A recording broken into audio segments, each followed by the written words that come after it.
નમસ્કાર દર્શક મિત્રો, તમે જોઈ રહ્યા છો સાઈ ગ્રુપ મીડિયા સંચાલિત નવસારી લાઈવ અને ઝટપટ ન્યૂઝ. એનપીએલની હવે માત્ર 2 મેચો બાકી છે અને ત્યારબાદ સેમીફાઇનલ ફાઇનલ રમાશે. ત્યારે આપણી સાથે જે આજે લાઈવ ઇન ટીમ વિજેતા થઈ છે અને તેની સાથે વાતચીત કરી, કેપ્ટન સાથે વાત કરી. આજે કેવું ટુર્નામેન્ટ જે આખી રહી, કેવી રહી તમે? પહેલા તો આ બહુ મોટી ટુર્નામેન્ટ કહેવાય આપણા સાઉથ ગુજરાતમાં. I think one of the biggest tournament. બહુ કોમ્પિટિટિવ છે. X IPL player, current IPL player, India player, current Ranji trophy players બધા રમે છે. આઉટ ઓફ ઇન્ડિયાથી આવ્યા છે. મારી ટીમમાં એક સની પટેલ છે જે એમઆઈ ન્યુયોર્કની ટીમમાંથી રમે છે. લાઈક બધા બહુ સારા સારા પ્લેયર્સ આવીને રમ્યા છે બીજી બધી ટીમમાંથી બી. સો એમ જોવા જઈએ તો બહુ કોમ્પિટિટિવ ટુર્નામેન્ટ થઈ ગઈ હતી આ. એન્ડ આજે અમે 7 મેચ ફિનિશ કરીને ટેબલ ટોપ પર છે અત્યારે. એન્ડ એમાંથી લોકલ છોકરા લોકોએ બહુ શીખ્યું છે અને મેઇન વસ્તુ છે લોકલ છોકરા લોકોએ પોતાનો રોલ કરીને આજે ટીમને વિજેતા બનાવતા છે. લોકલ છોકરાઓ બધા આપણા ગેસ્ટ પ્લેયર્સ આવે છે તેને સાંભળીને તેનો પોતાનો રોલ એ લોકો નિભાવતા છે. એટલે બહુ સારું કહેવાય. આ બહુ સારો પ્લેટફોર્મ છે લોકલ છોકરા લોકોને શીખવા માટે. ને જોવા જાય તો એકચ્યુઅલી ટીમ એફર્ટ અમારો બહુ સારો હતો. બિકોઝ કોઈ બી છોકરો લોકલ છોકરો પણ કોઈ બી લાસ્ટ મોમેન્ટ સુધી ગેમ છોડતું નથી. અને તમે જુઓ તો અમારી ટીમમાં આઈ થિંક 3-4 બેસ્ટ કેચીસ થયા છે આ ટુર્નામેન્ટના. જેમ કે ફ્રેન્ક પટેલે કેચ પકડ્યો હતો, પછી એક રોહન પટેલે એક અહીંયા ડાઇવિંગ કેચ પકડ્યો હતો. એટલે એકચ્યુઅલી અમે એફર્ટ્સ પર વધારે ફોકસ કરતા હતા. બસ એફર્ટ કરો. રિઝલ્ટ તો આપણા હાથમાં નથી, પણ છોકરા લોકોનો એફર્ટ ને બધા એક વન ટીમ થઈને રમતા હતા. કોઈને પણ હું એઝ અ કેપ્ટન એમ જોવા જાય એઝ અ કેપ્ટન બધા જ છોકરાને મેં રોટેટ કર્યા છે. કોઈ રમવાનો બાકી નથી રહ્યું. આપણા લોકલ છોકરાસ બી બધા જ વારાફરતી મેં બધાને રોટેટ કર્યા છે. એટલે બધાને પૂરતો ચાન્સ બી આપ્યો છે. બધાએ પોતપોતાનો રોલ નિભાવ્યો છે. એટલે મેં એવું પણ નથી કર્યું કે મારા છોકરાઓ જે બહાર બેસતા છે તે બહાર જ બેસી રહ્યા છે. મેં બધાને રોટેટ કર્યા છે વારાફરતી. ઇમ્પેક્ટમાં યુઝ કર્યા છે, બેટિંગ ઇમ્પેક્ટમાં યુઝ કર્યા છે. તો બધાને સારો એક્સપિરિયન્સ મળ્યો છે લીગમાં. હવે અમે સેમીફાઇનલ રમવા માટે પ્રોપર રેડી છે અત્યારે. કે લાઈક મારી પાસે એક બંચ છે કે મારે કોને રમાડવાનું, કોને નથી રમાડવાનું, કોના પાસે કયા ટાઈમે રોલ કરાવવાનો. એટલે એ રીતનું અમે એક ટીમ થઈને રમ્યા છે. સો ધેટ્સ ધ થિંગ કે અમે આજે ટોપ પર છે અત્યારે. ટુર્નામેન્ટનું આયોજન કેવું લાગે? ટુર્નામેન્ટનું આયોજન તમને કીધું ને કે બહુ ઓછા ટાઈમમાં આ ગ્રાઉન્ડ રેડી કરવું, વિકેટ બી આટલી સારી રેડી કરવી. બિકોઝ આ થર્ડ સિઝન છે. ફર્સ્ટ 2 સિઝનમાં તમે જુઓ, અત્યારે જુઓ તો બધી ટીમ 175, 180, 174 રન કરે છે.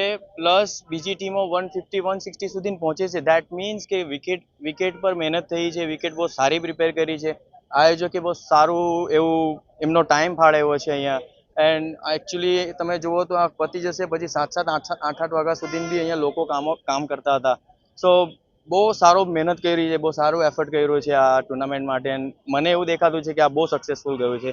તમે ગ્રાઉન્ડ જો, આખું ગ્રાઉન્ડ ગ્રીન દેખાય તમને અત્યારે બી. વિકેટમાં આટલો સારો લાઈવ રહેતી છે. એવું નથી કે 170 થયા તો ચેઝ નહીં થાય એવું. તમે પોતે એવું વિચારે તો પહોંચતા છે 160, 170, 154 તે દિવસે ચેઝ થયા. સો બહુ સારું આયોજન કહેવાય. બહુ સારી મહેનત કરી છે લોકોએ, બહુ સારી મહેનત કરી છે. તો લાઈફ ઇનના કેપ્ટન હતા, તેમની સાથે વાતચીત કરી. તો અહીંયા જે લાઈફ ઇન ટીમ જે છે તે તમે જોઈ શકો છો કે અહીંયા તમામ લોકો જે રમવા માટે જે પ્લેયરો આવ્યા હતા તે લોકો પણ અહીંયા છે. તો વિશાલભાઈ અહીંયા છે. વિશાલભાઈ સાથે વાત કરવાનો પ્રયાસ કરીશું. વિશાલભાઈ, જે આજે આ ટુર્નામેન્ટ ચાલી રહી છે, ટુર્નામેન્ટમાં હવે તમે અત્યારે હાલમાં ટોપ પર પહોંચે છો, કેવી ફિલિંગ? ખરેખર બહુ પ્રાઉડ ફિલિંગ થતો છે કે અત્યારે ટેબલ પર અમે ફર્સ્ટ નંબર પર છે ને આવી રીતે જ સેમીફાઇનલ બી અમે જીતશું ને સાથે સાથે એનપીએલ કપ પણ અમે જીતશું. પ્લેયરોનો કેવો જુસ્સો છે, કેવી તૈયારીઓ છે? ખરેખર જોરદાર જુસ્સો ને લાઈફ ઇન ચેલેન્જરના કેપ્ટન છે ભાર્ગવ, અમારા સ્ટાર પ્લેયર છે શની પટેલ. એ બધાને જુસ્સો, સુપર જુસ્સો છે. તમે પરફોર્મન્સ જોઈ શકો દરેક મેચમાં. અત્યાર સુધીની જે મેચો રમાઈ છે એમાં કઈ મેચમાં તમને એમ લાગ્યું કે નહીં, મને આ મેચ ખરેખર છોકરાએ બહુ જ મહેનત કરી?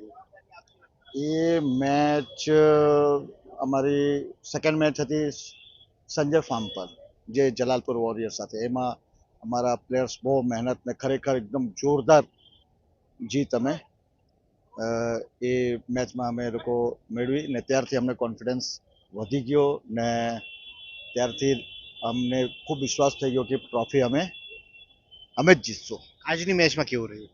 આજના મેચ તો લાઈક અમારા માટે તો વોર્મઅપ મેચ કે પ્રેક્ટિસ મેચ જેવું જ હતું, બરાબર. ટેબલ પોઈન્ટ પર સુધાર માટે ને બધા પ્લેયરો એના સેમીફાઇનલ માટેના પ્રેક્ટિસ ટાઈપનો હતો, પણ બહુ ખૂબ જોરદાર રહ્યું, ખૂબ જોરદાર, સારો. Thank you so much. તો આ હતા વિશાલભાઈ રાવ કે જે લાઈફ ઇન ચેલેન્જના તેઓ માલિક છે અને તેઓની દ્વારા આ ટીમને અત્યારે હાલમાં પ્રોત્સાહિત કરવામાં આવી છે અને ટીમ અત્યારે હાલમાં બોર્ડ પર સૌથી પ્રથમ નંબર પર છે, એટલે કે સૌથી ઉપર છે અને હાલમાં એ સેમીફાઇનલ રમવા માટે તૈયાર થઈ છે. ત્યારે આ જ પ્રકારના અનવ સમાચાર માટે જોતા રહો નવસારી લાઈવ અને ઝટપટ ન્યૂઝ.